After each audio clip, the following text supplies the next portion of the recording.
Goedendag, welkom bij aflevering 1 van Kogo Stem 2020. Het programma waarin het Ministerie van Binnenlandse Zaken u alle informatie en updates verschaft over de verkiezingen van 25 mei dit jaar. Eén keer in de 5 jaar gaan we naar de stembus om een nieuw bestuur te kiezen voor ons land. Het organiseren van verkiezingen is geen eenvoudige taak. Het Ministerie van Binnenlandse Zaken is belast met alle voorbereidingen rond de stembusgang. Voor de werkzaamheden zijn er door het ministerie 18 verschillende werkgroepen en 5 commissies ingesteld. Een van de commissies is de commissie Voorlichting.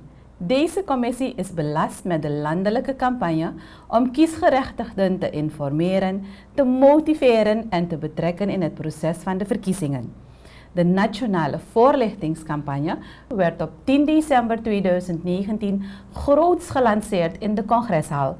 Daarbij werden het logo, de slogan en het verkiezingslied gepresenteerd.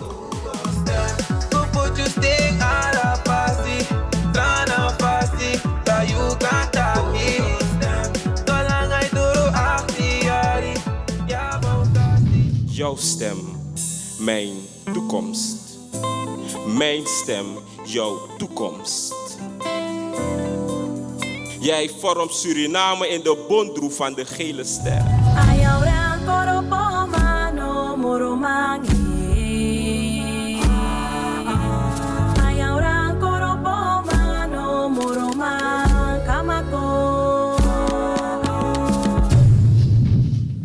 De verantwoordelijkheid ligt in handen van ons allemaal.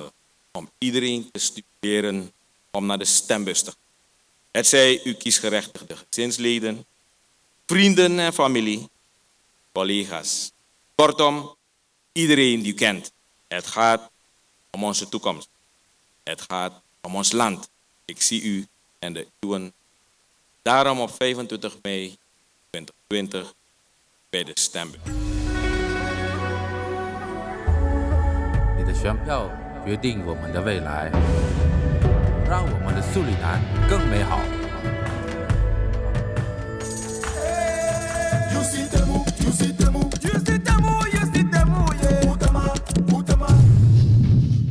Door de commissie zullen er de komende maanden bewustwordingsactiviteiten voor diverse doelgroepen in stad, district en het binnenland worden uitgevoerd.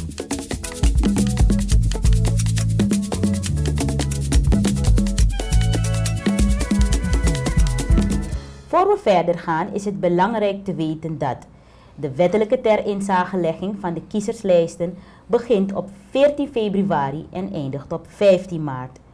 U bent in deze periode in de gelegenheid om te controleren als u op de kiezerslijst voorkomt en uw persoonsgegevens en adres correct zijn. U hoeft niet per se te wachten op deze periode, maar u kunt nu al via de website cbb.gov.sr uw gegevens controleren. Een belangrijk document dat u nodig heeft om te gaan stemmen is de identiteitskaart. Let u vooral op de vervaldatum van dit legitimatiebewijs en laat tijdig een nieuwe maken. Er wordt op dit moment op 14 bureaus van burgerzaken in stad en district aanvragen voor nieuwe identiteitskaarten aangenomen. De nieuwe identiteitskaart wordt niet meteen verstrekt, maar heeft een wachttijd van ruim 30 dagen. Heeft u al een nieuwe identiteitskaart aangevraagd? Kijk dan op cbb.gov.sr als die al klaar ligt om afgehaald te worden. Of bel naar 494411.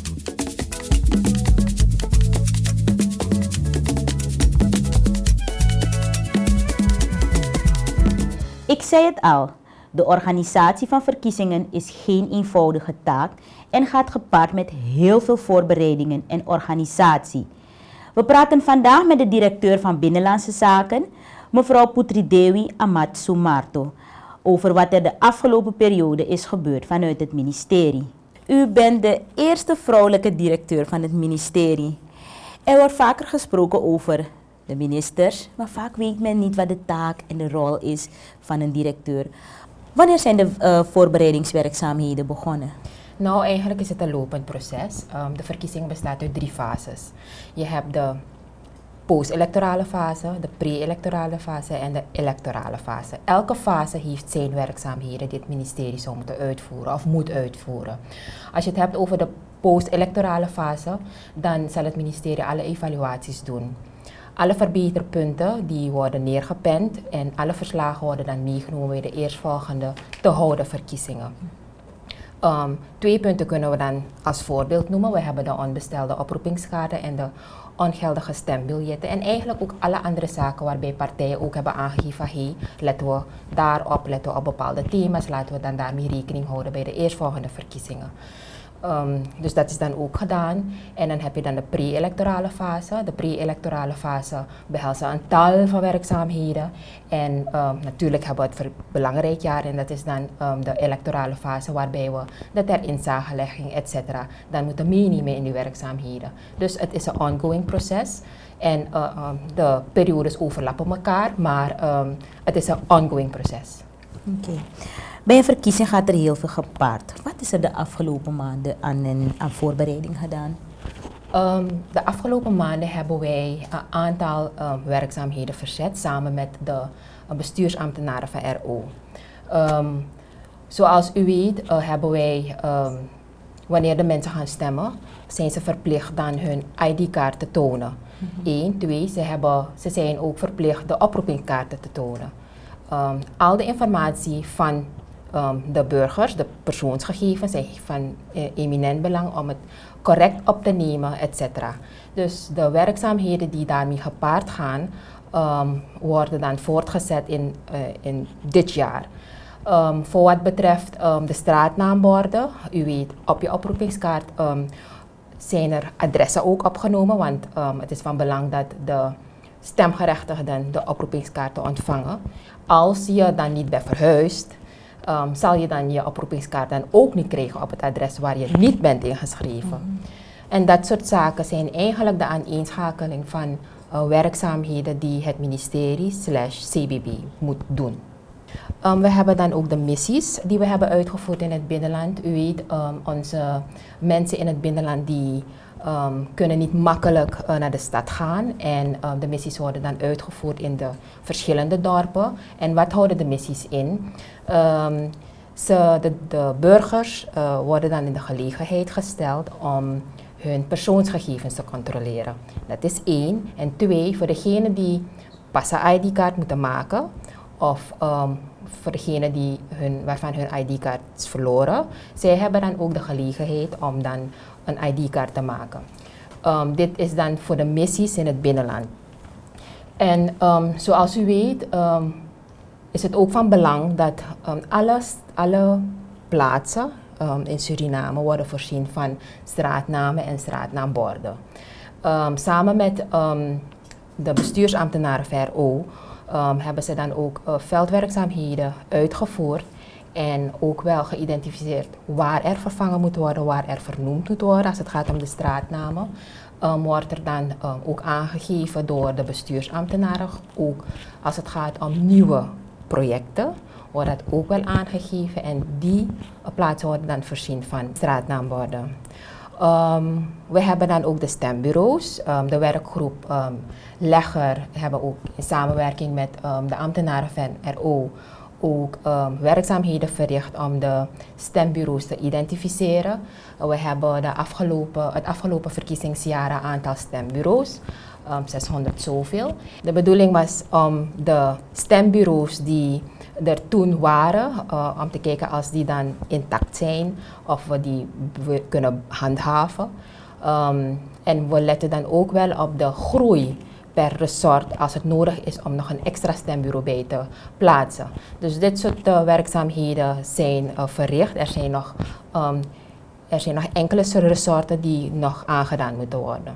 Daar hebben we wederom de samenwerking met het ministerie van RO de werkzaamheden verricht. En het is vlot verlopen. Straks beginnen we dan ook met de training van het stembureaupersoneel. En het verloopt vlot. Ja. Er rest ons nog 5 maanden voor de verkiezingen. Wat moet er nog gedaan worden vanuit het ministerie? Vanuit het ministerie, zoals ik eerder heb aangegeven, de trainingen. We beginnen straks met de trainingen van het stembureaupersoneel, landelijk. En er is ook een schema daarvoor uitgezet. En we hebben natuurlijk ook de wettelijke ter inzagelegging, die straks begint 14 februari tot en met 15 maart. En dan volgen de productie van oproepingskaarten en ook is het belangrijk, de dag der stemming. Voor de dag der stemming zijn er natuurlijk andere logistieke zaken die het ministerie moet voorbereiden. Stembussen die gereed gemaakt moeten worden, stemhokken die ook gereed gemaakt moeten worden. Dus alle andere logistieke zaken zullen dan ook in deze periode gedaan moeten worden. Maar de eerste is de training belangrijk en de wettelijke ter inzagelegging. Mevrouw Amatsumarto, ik merk dat er heel veel werk is aan de winkel. Ik wens u heel veel succes bij dit proces en hartelijk dank voor uw komst in de studio. Dank u wel. Ja.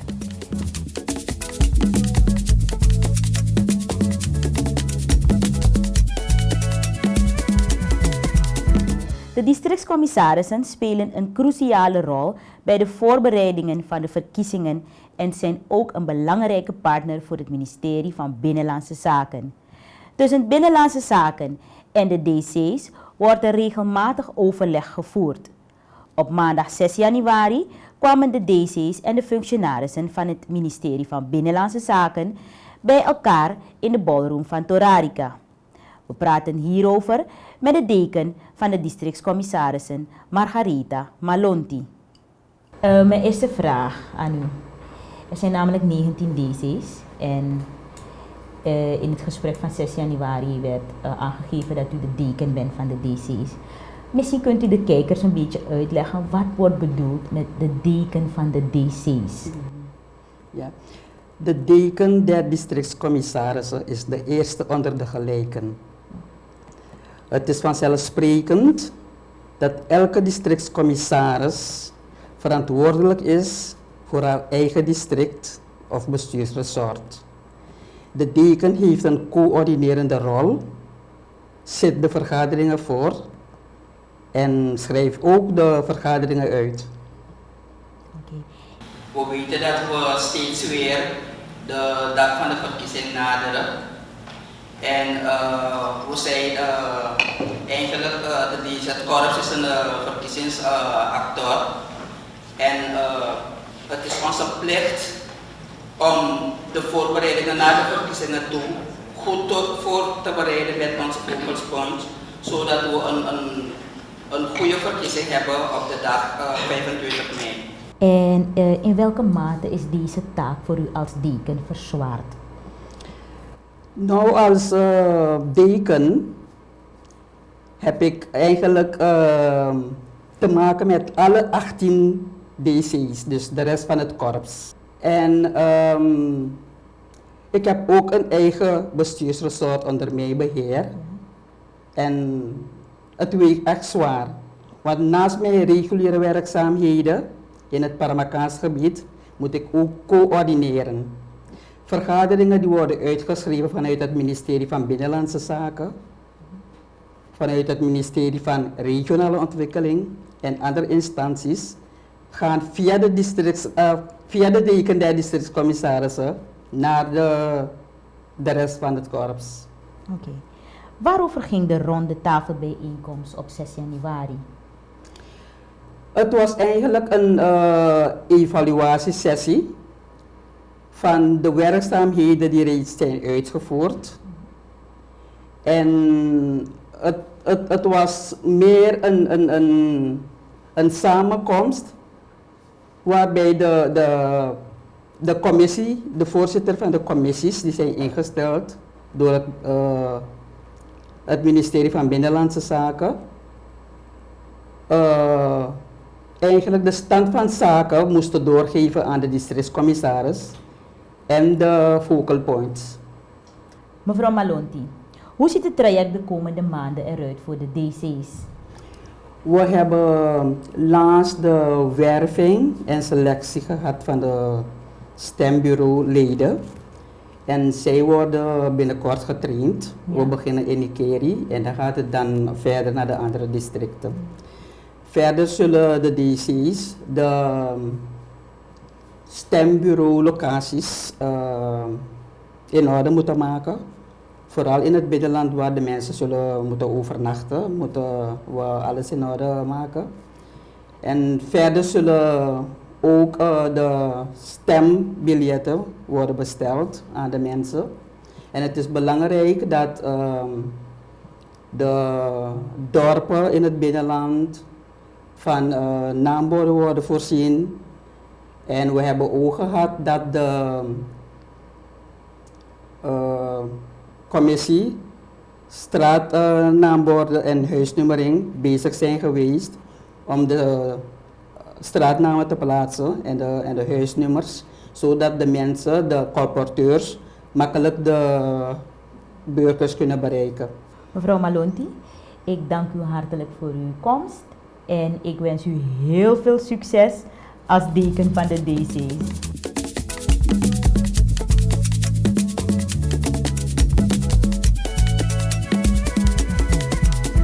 Naarmate de verkiezingen naderen, verwachten we dat steeds meer mensen vragen zullen stellen over de stembusgang. We zullen wekelijks ingaan op de veelgestelde vragen die binnenkomen via onze infolijn en social media kanalen. Deze week de vraag: kan ik met mijn oude identiteitskaart gaan stemmen? Ja, u kunt met uw oude identiteitskaart gaan stemmen als die op 25 mei 2020 nog geldig is. Om te weten als uw identiteitskaart nog geldig is, kijkt u linksboven van de kaart. Op de oude identiteitskaarten staat net voor het identiteitsnummer de maand en het jaar waarin de identiteitskaart is gemaakt.